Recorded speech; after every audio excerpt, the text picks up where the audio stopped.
Olá! Começa agora o programa Empreender em Dose Dupla. Aqui nós vamos conhecer profissionais que se desafiam e trabalham com duas atividades ao mesmo tempo. A tarefa não é fácil, por isso é tão importante encontrar o caminho certo para ter sucesso nas duas jornadas. E eu recebo aqui no estúdio Enio Pinto, que é gerente de relacionamento com o cliente do Sebrae Nacional. Mas antes da nossa entrevista, vamos conhecer uma trajetória incrível. Assim podemos definir a vida de Márcio Appio. Ele é sócio e diretor de uma empresa de sachês que atingiu a liderança no segmento e atende os principais food services do Brasil. Além de empresário, Márcio também é campeão de hipismo e atleta de destaque no concurso completo de equitação. Ele participou de duas Olimpíadas, no Rio de Janeiro e no Japão. Márcio explica o alto desempenho, tanto no esporte quanto no mundo empresarial.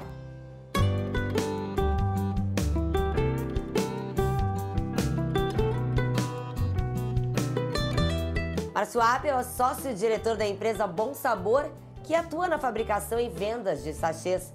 O empresário também é um atleta de destaque na categoria CCE, concurso completo de equitação. Participou das duas últimas Olimpíadas, que foram no Rio de Janeiro e Japão. Márcio alcançou uma alta performance nas duas profissões. Essa empresa, na verdade, foi fundada pelo meu avô em 1955. Meu avô é um imigrante austríaco que veio para o Brasil depois da Segunda Guerra Mundial, sem nada, perdeu tudo lá. E aqui ele foi tentando novos negócios, né, recomeçar a vida. Quando ele viu que no Brasil todos os medicamentos eram vendidos em vidrinho, não em cartelas como já era na Europa. Então ele conseguiu um investidor, trouxe a primeira máquina para embalar medicamentos em cartelas e aí surgiu a nossa empresa, que depois acabou mudando o ramo, né, e agora é especializada em alimentos, principalmente embalagens individuais, sachês para alimentos.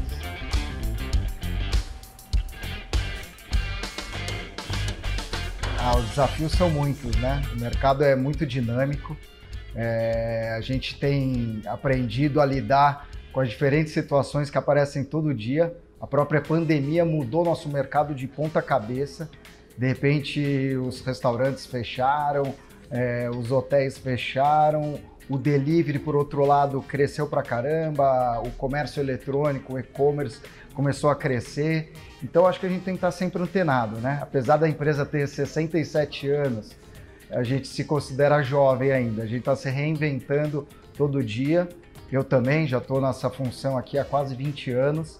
Então o desafio é estar antenado, estar lendo, estar estudando, estar perto de outros empreendedores, outros empresários, né, e fazendo diferente.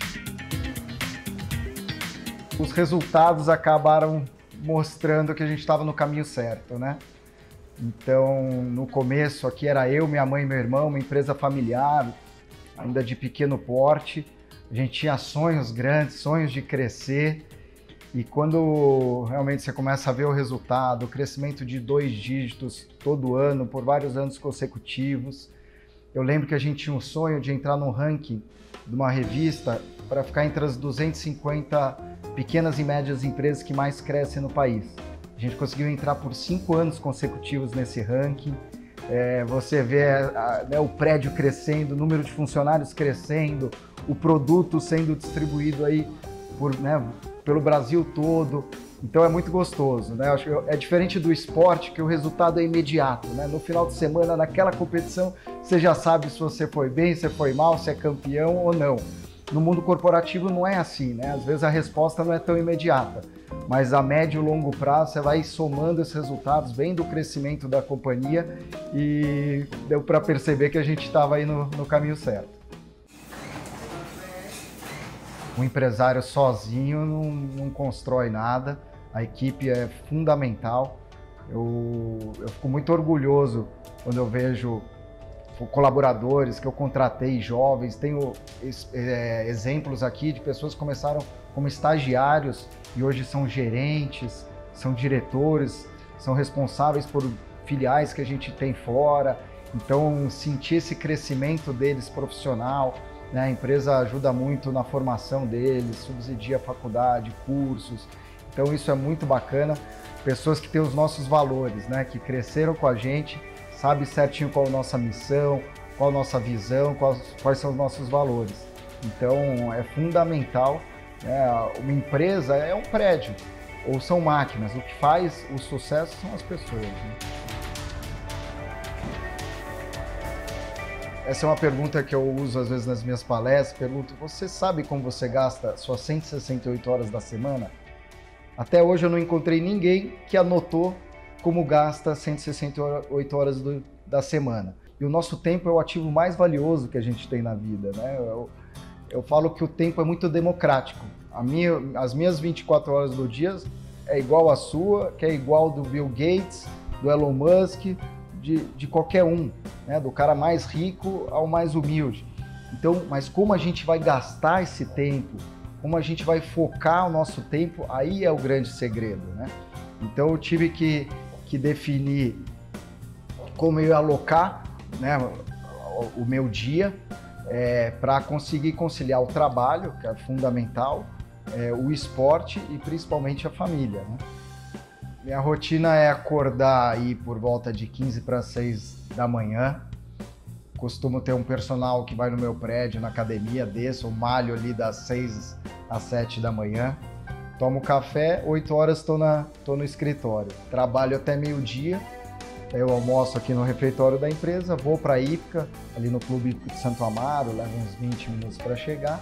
Treino normalmente 2 cavalos, ali 1h30, 2 horas. Volto para o escritório por volta das 3 da tarde, trabalho até umas 6h30, 7 horas. E daí vou para casa, fico com os filhos, assisto televisão, leio um livro. E eu costumo dormir cedo, ele dá 10 horas no máximo, eu já estou dormindo. Foi aos 33 anos de idade, assistindo a Olimpíada pela televisão, a Olimpíada de Londres, era em 2012, quando eu vi uma modalidade do hipismo que eu nunca tinha praticado, e naquele dia me veio o insight, poxa, eu quero tentar realizar o sonho da minha vida, e quem sabe em 4 anos poder competir numa Olimpíada em casa, né, no Rio de Janeiro, no Brasil, e daquele dia em diante eu virei um atleta mesmo. O hipismo sempre esteve na minha vida, é super importante, é minha terapia, é meu hobby, é o que eu amo fazer, mas ele teve momentos diferentes na minha vida. Às vezes só hobby, às vezes ele ficou sem uma válvula de escape ali para o final de semana, depois eu entrei de cabeça no mundo corporativo, ele ficou um pouquinho mais de lado, mas eu nunca abandonei o hipismo e hoje eu levo muito a sério. Eu fiz uma promessa, quando faltava 4 meses para a Olimpíada do Rio de Janeiro, os meus 2 cavalos tiveram problema de saúde. Um ficou doente, outro teve uma lesão e os veterinários achavam que era pelo menos 6 meses ou que eles não iam se recuperar a tempo para os Jogos Olímpicos. Naquele dia eu fiz uma promessa. Eu falei que se meus cavalos recuperassem e eu fosse para a Olimpíada, eu ia compartilhar com as pessoas as lições que eu aprendi no esporte e no mundo corporativo e que eu ia escrever um livro com todas essas lições e quem sabe poder inspirar outras pessoas, né? E se hoje eu estou aqui falando com vocês, meu objetivo maior é poder inspirar outras pessoas a irem atrás dos seus sonhos, né? Então esse é o livro, é o Atleta e o Executivo. Foi um processo, eu comecei a treinar com o filho do Nuno Cobra, o Renato Cobra. E eles fazem um trabalho mental muito importante. Eu acho que eu não acreditava tanto que eu poderia ser um atleta de alta performance, que eu podia alcançar, né, uma Olimpíada, um grande sonho desse, né? Então tudo começa, né, na nossa cabeça. A gente tem uma mentalidade vencedora, uma mente de campeão. E o que é uma mente de campeão? A primeira coisa é a gente acreditar, né? Se nem nós acreditarmos que a gente pode realizar, é muito difícil que aconteça. Então a gente começa a acreditar, a gente começa a se visualizar. Eu, muito antes de eu ir para uma Olimpíada, eu já me visualizava lá com o uniforme do time Brasil, eu ali na Vila Olímpica, e depois uma construção, né? Para você ir ganhando autoconfiança. Muitas pessoas desistem dos seus sonhos ou desistem assim, dessa alta performance porque ela vê o estágio que ela está hoje e é um degrau muito grande para onde ela quer chegar. Mas qual que é a dica que eu deixo? A gente fazer degrau pequeno, pequenas metas, metas intermediárias que vão te levar para o objetivo maior.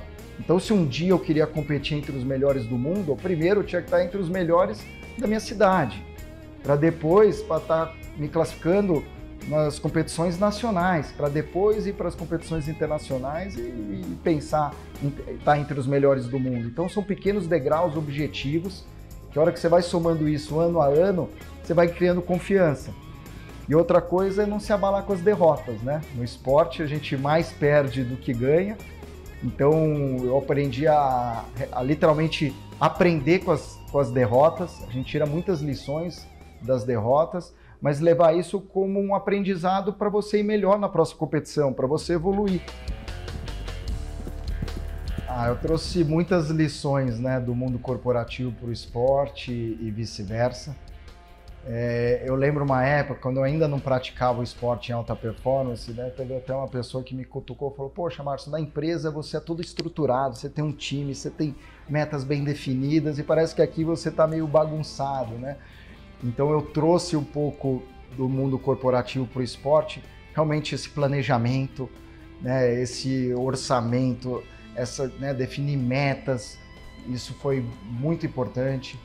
Montar um time de alta performance, né, ter uma equipe aí do meu lado, isso tudo foi muito importante que eu trago do mundo corporativo. E do esporte tem esse lado de saúde, e isso eu tento transmitir cada vez mais, né? A saúde é muito mais do que algo estético, ou só do corpo. A saúde é boa para a mente, é boa para você ter disposição. Então eu falo que quanto mais eu treino, melhor eu tô aqui também no escritório, com minha mente mais clara, com mais vitalidade, com mais vontade. Essa parte de resiliência do esporte, isso é muito importante, a gente aprender com a derrota. Por isso que eu recomendo, quem puder, põe o filho para praticar esporte. É uma lição da vida em tempo real. Então lá, a gente saber que momentos difíceis vão acontecer, ter essa resiliência, ter essa disciplina, ter essa força de vontade, isso eu carrego muito do esporte aqui para a empresa.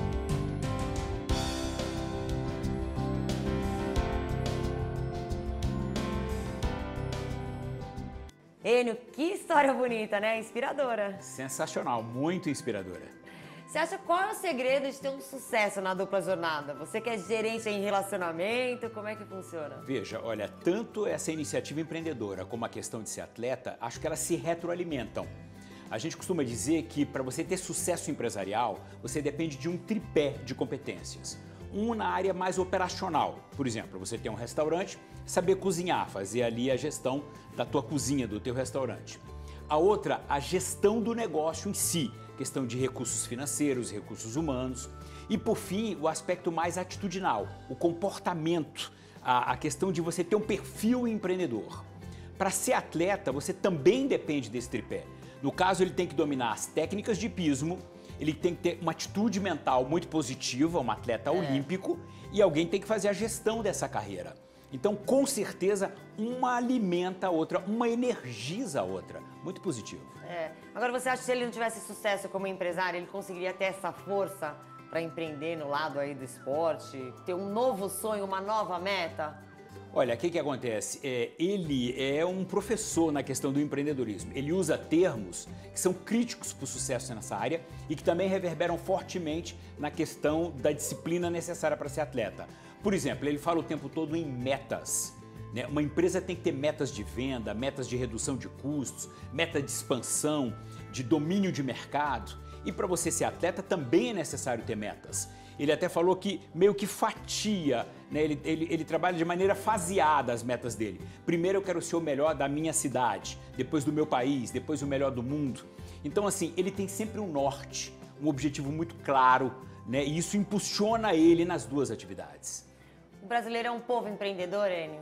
Demais. O Brasil é um país de alma empreendedora. A gente sempre liderou os rankings de empreendedorismo no mundo.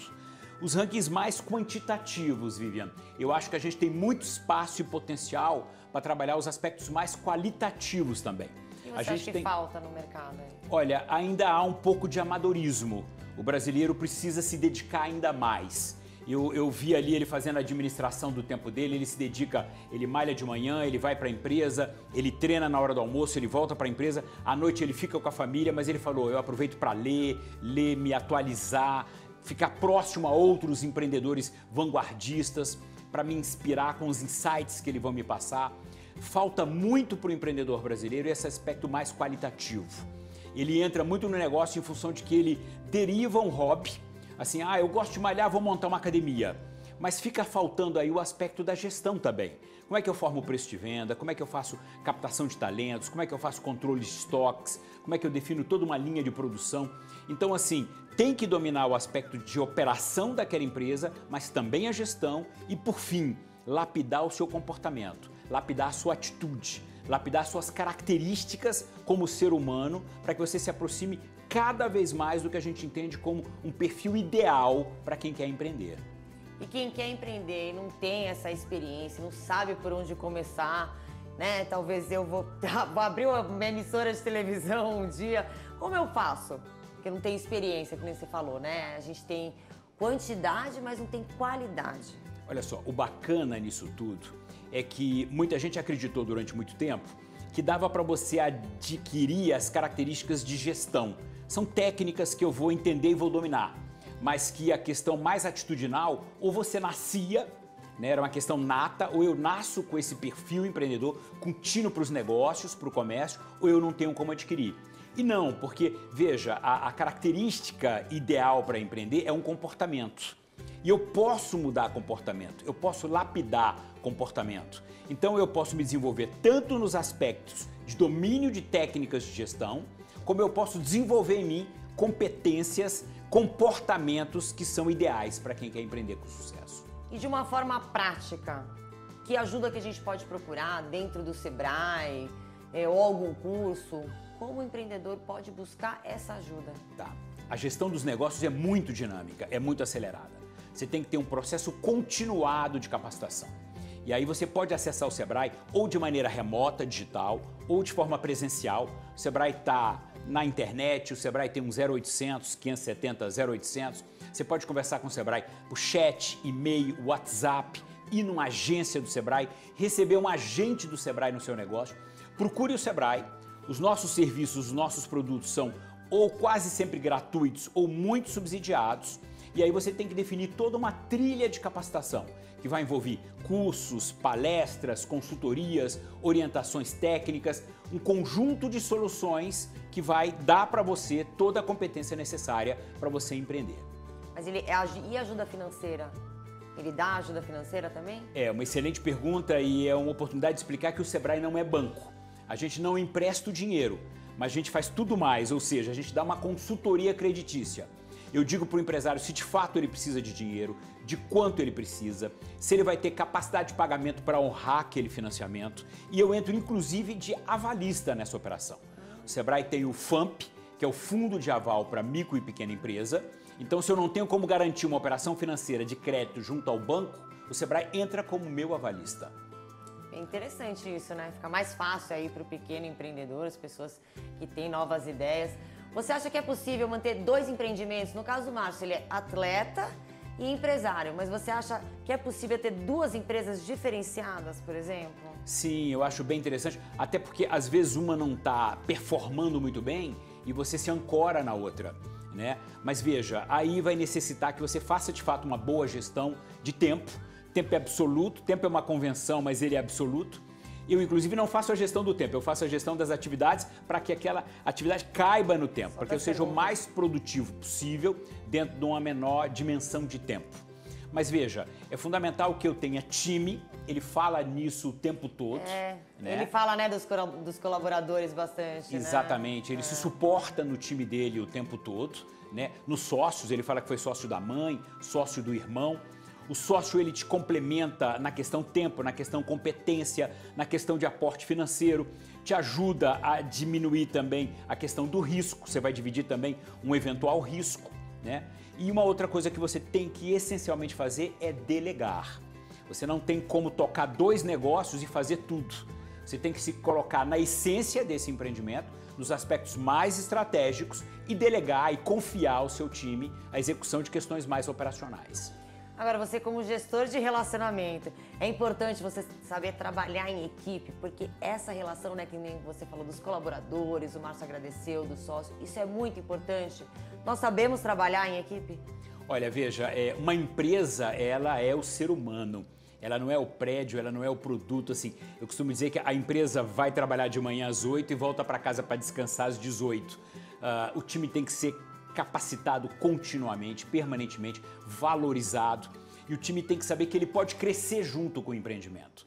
O Márcio Apple deu exemplos de alguns colaboradores que entraram como estagiários e hoje são diretores. E hoje estão assumindo algumas filiais que ele tem. Então, assim, você entra mesmo num pequeno negócio e sabe que fazer carreira num pequeno negócio não é muito factível, até porque é pequeno, né? Não tem muitos degraus a serem subidos, mas você pode acreditar que você pode crescer com aquele empreendimento, né? E foi o que aconteceu aqui nesse exemplo, que é sensacional. É importante que as empresas dê metas, dê oportunidade de crescimento, que o colaborador visione isso para ter vontade de trabalhar, para ter uma maior felicidade dentro do grupo? Claro, claro, assim, foco absoluto no seu cliente e foco absoluto no seu cliente interno, que é o seu colaborador. Ele falou ali que ele, inclusive, ele costuma custear o desenvolvimento do colaborador dele.